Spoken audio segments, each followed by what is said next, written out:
শিক্ষার্থী বন্ধুরা আসসালামু আলাইকুম। আজ আমরা ত্রিভুজ নিয়ে আলোচনা করব। ত্রিভুজ হচ্ছে তিনটি বাহু দ্বারা ক্ষেত্রকে ত্রিভুজ বলা হয়। ত্রিভুজ বাহুভূত ত্রিভুজ তিন প্রকার: সমবাহু ত্রিভুজ, সমদ্বিবাহু ত্রিভুজ, বিষমবাহু ত্রিভুজ। আবার কোণবোধে বিভিন্ন প্রকার আছে, এর মধ্যে আমি এখানে সমকোণী ত্রিভুজটা লিখেছি। এগুলো আজকে তোমাদের সাথে আলোচনা করব।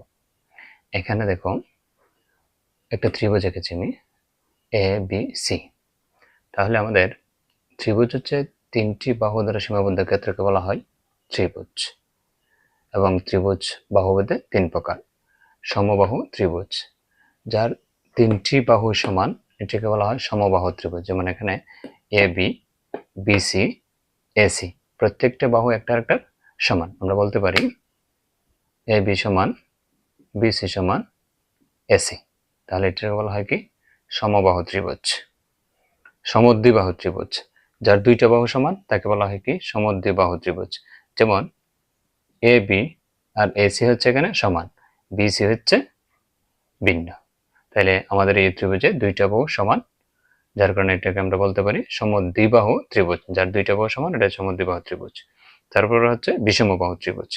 বিষমবাহু ত্রিভুজ হচ্ছে যার তিনটা বাহুই ভিন্ন, মানে সমান নয়, ওই ত্রিভুজকে বলা হয় বিষমবাহু ত্রিভুজ। যেমন এখানে এ বি, বিসি, এসি কোনোটাই কেউ কারো সমান নয়, তাহলে এটা বলা হয় কি বিষমবাহু ত্রিভুজ।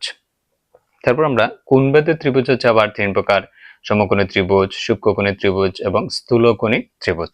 এর মধ্যে আমি সমকোণী ত্রিভুজটা এঁকেছি। সমকোণ হচ্ছে কি যে ত্রিভুজের একটা কোণ সমকোণ, এটাকে বলা হয় কি সমকোণী ত্রিভুজ। অর্থাৎ একটা ত্রিভুজের একটি কোণ যদি 90 ডিগ্রি হয়, তাহলে ওই ত্রিভুজটাকে বলা হয় কি সমকোণী ত্রিভুজ।